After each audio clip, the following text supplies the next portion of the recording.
Friends, मैं हूं advocate Nitish Banka. आप है मेरी YouTube channel let's speak legal में। आज मैं आपके सामने एक बहुत ही बेहतरीन वीडियो प्रस्तुत करने जा रहा हूं। आज मैं आपको ये बताने जा रहा हूं कि अगर आप नॉन रेजिडेंट इंडियन है या आप विदेश में रहते हैं या विदेश जाने की तैयारी कर रहे हैं और आपको लगता है कि आपका हस्बैंड वाइफ का जो है डिस्प्यूट केस में तब्दील हो जाएगा, तो यहाँ पे आपको मैं आज ये बताने जा रहा हूँ कि एनआरआई केसेस में डिस्प्यूट रेज होता है, क्या क्या प्रॉब्लम एनआरआई लोगों को फेस करनी पड़ती है, इस बारे में ये वीडियो है। और कैसे इन सब सिचुएशन से डील किया जाए। जब भी हस्बैंड वाइफ का डिस्प्यूट हो जाता है तो ये होता है कि वाइफ साइड जानबूझ के जो है आपके जो पेरेंट्स है, मदर फादर, उनको इम्प्लीकेट कर देती है। जबकि आप जो है विदेश में रह रहे होते हो और वो आपके साथ कुछ टाइम विदेश में रही है और वापस जो है इंडिया आ गई और इंडिया आके केसेस करे, ताकि आपके ऊपर जो है मैक्सिमम से मैक्सिमम प्रेशर जो है वो बना पाए। ये एक पर्पसफुली होता है चीजें। अब यहाँ पे देखिए, जब आप विदेश में या केसेस इंडिया में चल रहे हैं तो प्रॉब्लम कहाँ पे आती है। सबसे ज्यादा प्रॉब्लम होती है 498A के केसेस में, क्योंकि ये एक क्रिमिनल केस होता है। मैंने कई एनआरआई क्लाइंट्स को कंसल्ट किया है और उनकी प्रॉब्लम समझी है। प्रॉब्लम उनको ये होती है कि सबसे पहले तो लुकआउट सर्कुलर इशू कर देता है आईओ। भी लुकआउट सर्कुलर इशू होता है तो ये होता है कि जैसे ही हस्बैंड इंडिया में लैंड करेगा वो अरेस्ट हो जाएगा एयरपोर्ट पे। इमिग्रेशन अथॉरिटीज उसे अरेस्ट करेगी, या फिर यहाँ तक भी मैंने देखा है कि इंटरपोल का रेड कॉर्नर नोटिस भी इशू हो जाता है, जहाँ पे इंडियन गवर्नमेंट जो है एक्स्ट्राडिशन रिक्वेस्ट जो है भेज देती है। पर जो ये पहला जो इशू है लुकआउट सर्कुलर का, वो बहुत इजीली टैकल हो सकता है। बहुत सारी गाइडलाइंस हैं ऑनरेबल सुप्रीम कोर्ट की और ऑनरेबल हाई कोर्ट्स की कि आप लुकआउट सर्कुलर रूटीन मैनर में नहीं इशू कर सकते। बहुत सारे कंप्लाइंसेस हैं और कुछ ही पर्सन है जो डेजिग्नेटेड है, सेक्रेटरी लेवल के पर्सन को आपको अप्रोच करना है जो कि इशू करेंगे ऑर्डर। सिर्फ आईओ के कहने पे जो है लुकआउट सर्कुलर इशू नहीं हो सकता। ये एक गाइडलाइंस है ऑनरेबल सुप्रीम कोर्ट की और हाई कोर्ट्स की गाइडलाइंस है। तो लुकआउट सर्कुलर को तो आप ऐसे ही टैकल कर सकते हो। बहुत सारी जजमेंट्स हैं, आप हमेशा जो है लुकआउट सर्कुलर को चैलेंज कर सकते हो ऑनरेबल हाई कोर्ट्स में और ऑर्डर अपने फेवर में ले सकते हो। दूसरी दिक्कत आ जाती है कि पासपोर्ट रिन्यूअल की दिक्कत आ जाती है कि आपका पासपोर्ट एक्सपायर हो रहा है और कोर्ट्स जो है परमिशन आपको कोर्ट से लेनी पड़ेगी और कोर्ट जो है 1 ईयर की परमिशन दे देता है। कई लोग जॉब कर रहे होते हैं, उनको ज़्यादा टेन्योर का चाहिए होता है, उसके लिए भी बहुत सारी अब गाइडलाइंस आ चुकी हैं कि जो 1 ईयर से ऊपर भी जो है कोर्ट अलाउ कर सकता है। 10 ईयर्स का फुल टेन्योर भी कोर्ट्स अलाउ कर सकता है। वो पूरा जो है गाइडलाइंस है उससे रिलेटेड भी। तो इससे भी अब घबराने की इतनी ज़रूरत नहीं है।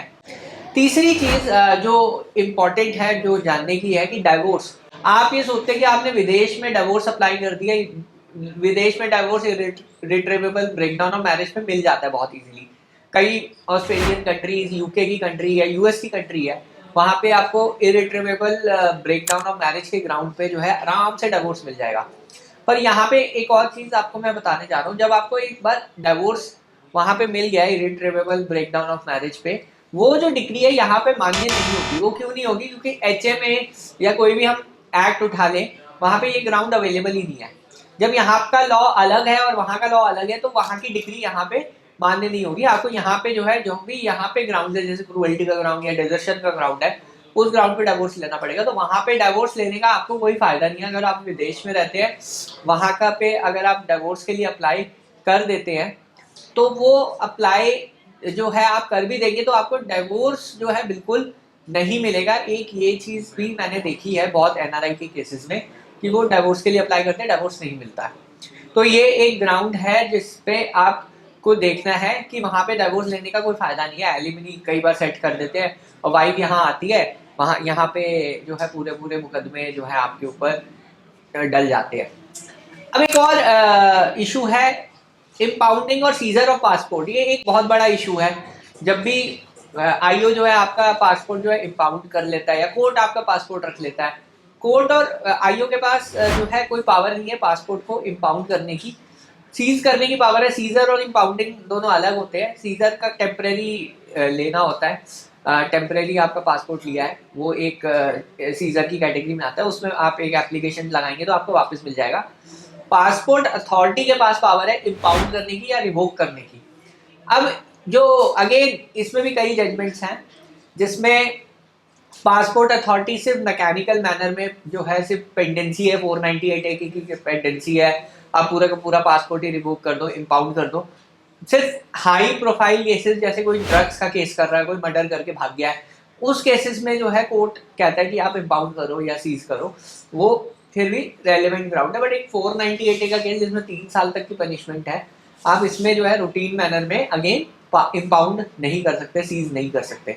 तो ये सब दिक्कतें हैं और मैंने अभी आपको सोल्यूशंस भी बताया कि काफ़ी ये गाइडलाइंस है।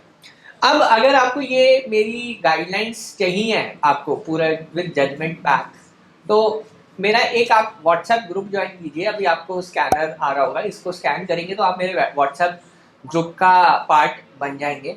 और इसमें मैं ऐसी जो इन्फॉर्मेशन है ये देता रहता हूँ आपको। यहाँ पे जो है ये एक जानकारी जो है उपलब्ध हो जाएगी। आप ज्वाइन करने के बाद मेरे को व्हाट्सएप कर दीजिए और मैं आपको ये जो है इन्फॉर्मेशन दे दूंगा जो मैं अभी अब आपको बता रहा हूँ। तो आप मेरा ग्रुप जो ज़रूर ज्वाइन कीजिए और वहाँ पे आपको ये सारी की सारी इन्फॉर्मेशन मिल जाएगी। बहरहाल वीडियो देखने के लिए बहुत बहुत धन्यवाद। अगर आपको ये वीडियो पसंद आई है तो प्लीज़ मेरे चैनल को सब्सक्राइब कीजिए, वीडियो को लाइक कीजिए, कमेंट कीजिए अगर आप भी ऐसी प्रॉब्लम फेस कर रहे हैं। सोल्यूशन जो है हर चीज़ का होता है, घबराने की ज़रूरत नहीं है। थैंक यू, धन्यवाद।